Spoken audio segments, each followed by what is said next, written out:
took me without a weapon. Why?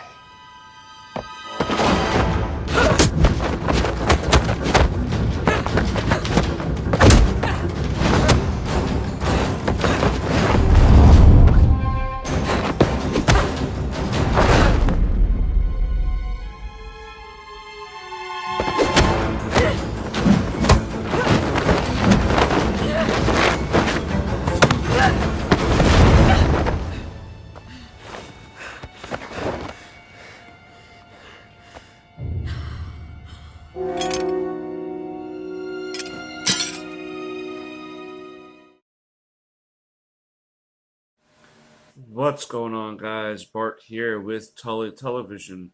I want to thank all of you for stopping by, liking, commenting, sharing, all of that beautiful YouTube stuff. I hope that today is the day I earn that subscription. And to all you watching today, all you dads, expecting dads, grown children, dads, I want to wish you a happy Father's Day. Um, Without you guys and me, I'm a dad too, busting our butts to make sure our kids are being fed, clothed, and sheltered and learning the lessons of life, who's to say where they would be? Uh, I don't know. Just happy Father's Day. I want to get into the Acolyte series on Disney, the first 3 episodes.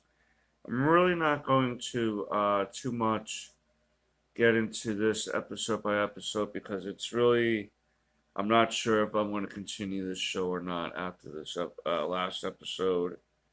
I want to run through some of the cast. We have Amanda Steinberg as May and Osha, Daphne Keene as Jackie Lone, um, Jodie Turner Smith as Mother Anisea, Anisea is how you spell her name. Master Soul is played by Lee Jung Jae, better known as the guy from Squid Games. Charlie Barnett as Jord Fandar.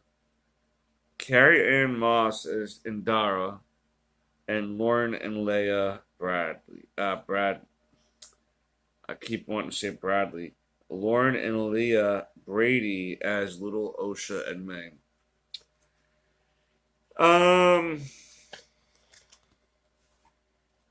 I'm not big on the writing on this show, and I'm not really big on some of the acting on this show because I find it to be really. The writing really takes you out. Now, when the first, I'm gonna try to squeeze everything I can into this, or just pick some of the highlights that really need to be pondered over. First of all, I don't like the bait and switch that they did with Carrie Ann Moss's character. Uh, yes, Indara, her character appeared in episode 3, but she was in all of episode 1 for 5 minutes before she was taken out by May. May does this really cringy, oh, come to me to fight me with all of your power, because I guess that she's feeding off of the negative energy. But if you're for revenge, if you're revenging, you already have that negative energy in you. So you don't need to be activated like a trap card, okay, in such a weird way. But they fight her and Indara finally, and she takes out Indara with a small a blade, right? Now, if you go to watch Ahsoka, Sabine Wren was impaled by a lightsaber through her chest and through her spinal column. And within hours, she was standing up, ready to fight. Indara, a Jedi Master, is taken out by the smallest of weapons. Okay. Okay, I guess. Then They think that because the bartender ID'd OSHA, who happened to have ties to, uh, the Jedi from back in the day, they bring the bartender all the way from his home or whatever. When you have like FaceTime, basically, you have interstellar space time, but you had to take him away from his broken up shop that he can't clean up anymore and ID OSHA, who happens to work as a mechanic on a cargo ship. Master Soul, Master Soul is her former Jedi Master. He tends to believe her when she says she didn't do it, even though she was ID'd uh, by the barkeep, right? And maybe she didn't do it, but she certainly seems to be involved somehow, but very laxed approach to this. She finally gets put on a prison transport, right?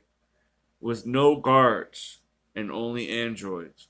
With criminals who seem to know how to break out of jail pretty easily. You put a Jedi Master Killer into this prisoner transport, with no guards. And this is supposed to be the peak of Jedi perfection. Okay. Sure. And when the ship crashes finally after the other prisoners escape and she crashes with the ship, we see in the next episode they actually got the prisoners that escaped. So that means that they were actually there near the crash. And they had to go back there to search it. If they were already there getting the prisoners, then they were there to investigate the crash site. Okay, I guess. So finally, and yeah, again, Master Soul is the only, and Carrie Ann Moss, her few minutes of scenes are the only highlights in this show. Yeah, so then we finally get an episode of May and May and OSHA twins. Okay, after Carrie Ann Moss's character dies, and we see OSHA, they make it very clear that she had two mothers and a sister who died. Now, they blew the goddamn mystery right there. Of course it's going to be, and it was already known that it was going to be a twin story, so they blew the whole mystery within the first 10 minutes of the first episode. That we knew it was going to be twins. It was going to be a twin thing. And I wasn't aware that it was a twin story even before that. I was like, oh, so the twins. They blew the whole mystery before it could blow the whole mystery. So finally they get to time jump from the past where OSHA and May are younger and they belong to a coven of I'm going to call them lesbian space witches because there's not a male in sight, no children. They do use the Force for dark purposes. So they are dark magic wielders in a way, if you want to call it that. They're using the Force for negative and unnatural things. They're so. May does not want to do this ascension procedure that is done in order to become a full member of the coven. They call the Force a thread that you can pull on, and not an all-encompassing energy field around you. I'm still going to call it the Force. And OSHA and May were created by Mother and Sai, right? Hold on, let me get this right. And Saya, Mother and Saya, created them using the Force, and she impregnated another woman with those children, which totally destroys the prophecy of Anakin Skywalker by 100 years. If this is 100 years before all that, then the prophecy of a child being born by the Force is not Anakin Skywalker anymore. It's me and Ocean now, right? It's two people now. Two. And not just it can't be Anakin. It has to be two girls, okay? That never were mentioned that before that the prophecy was filled 100 years prior to this, okay? But I digress. They made babies through magic, through the Force. And they're trying to force Osha into an ascension she doesn't want to do. She's been clearly stating the whole episode in episode 3 she does not want to live this life. She wants to live a different life. And the Jedi had gotten word that this coven of witches are indoctrinating children because that's exactly what they're doing. It's either that you do this or there's no other life for you but this, right? So they go and try to talk to the mother, the leader of this coven. Now, she mentions how the Force is not used as a weapon, but when they're trying to talk to them, she uses the Force as a weapon. So she's already gone back on the lessons that she's trying to teach May and Osha. She's already becoming a hypocrite. She says that Osha can make her mind up, but then wants her to lie to the Jedi to say she doesn't want to be a Jedi or that she wants to stay. So, yeah, Osha can make her mind up, but only if it's the decision I make, right? She uses the Force as a weapon, even though she tells them not to use the Force as a weapon against Jedi Master Tobin, who did nothing, not even said one word to her, and she nearly broke his mind because she didn't like that the Jedi were there questioning her about her actions with her children.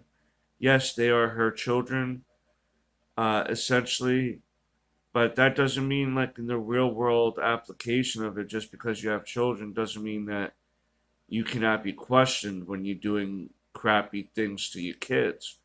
There are agencies that come and ask you, what are you doing? And have the right to ask you what you're doing with your children. Especially when they're doing something, when you're making them do something they don't want to do as important as an ascension to become a witch, right? This isn't about making your kid eat broccoli or eat carrots at dinner, right? No, you're not getting a second helping of ice cream. You're going to get strawberries or a piece of mango or something like that, right? This is your forcing the child to live a destiny they don't want to live. Okay, and it's hard for parents to realize their kids are not going to be who they thought themselves were going to be. But it's up to the kids to make their own decision. They were asked to lie. When they agreed for the Jedi to test them, they asked Osha to lie about her, getting her answers right, and they wind up finding out that she's lying on purpose. She wants to go with the Jedi, and so when they go back, there's this big hubbub. May is not happy. When Osha's packing up to go, Osha has this like doodle book that she draws and writes in, and May took that and said, "You're not going anywhere because even if I gotta Minecraft you, I love you so much. You're not gonna do what you want to do. You're gonna do what I want you to do. Otherwise, I'm gonna Minecraft you." And so she burned Osha's book and created a fire. which somehow in a stone base catches fire throughout the whole stone base. Stone don't catch fire. Just spread like that on stone. Oh, and there was a part in the show where there was actually fire in space, where there's no oxygen that the fire needs to breathe. The fire needs oxygen to burn, and space has no oxygen. But yet somehow the fire was able to burn in space. And another thing is, one of the last things I want to get into is these witches are in such hiding from everybody because of women like us that they're on top of a mountain range in a big base that can be seen, probably even from space. That's how much you're hiding. That you're hiding out in the open. A lot of this writing doesn't make sense, and there's probably a lot more things in this show that are not making sense. They're trying to make the Jedi look like oppressors, and I don't take that. I don't take that take from the show at all. Think that these Covenant witches are totally in the wrong, and the Jedi may have their flaws and have been too prideful, but in this particular situation, the Jedi are not at fault. Okay, the kids have been brainwashed. At least Osha understands that there's something wrong here. So when Osha escapes from her room because she was trapped in a room, she sees May from across the bridge that's broken. And she's like, "What did you do?" And May's like, "What did you do?" And Osha's like, "What did you do?" And it's like, are we really going to go in the circle? What you do? What you do? The writing and the acting in that scene, I understand that these girls can only do what they're given, okay? So it's not really. They're young actresses. I'm not expecting Meryl Streep from them, but I'm expecting more from the writing other than what did you do? And then emphasize you more. The next, what did you do? What did you do?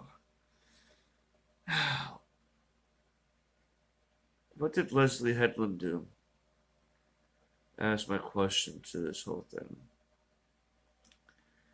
And so, of course, May is saved by the Jedi.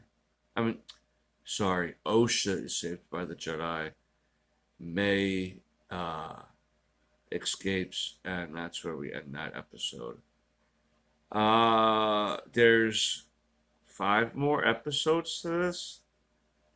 I don't really know if I want to torture myself for the next 5 weeks, but I will probably. You let me know down below what you think of this show. I think it's a big joke. Thanks again for tuning in.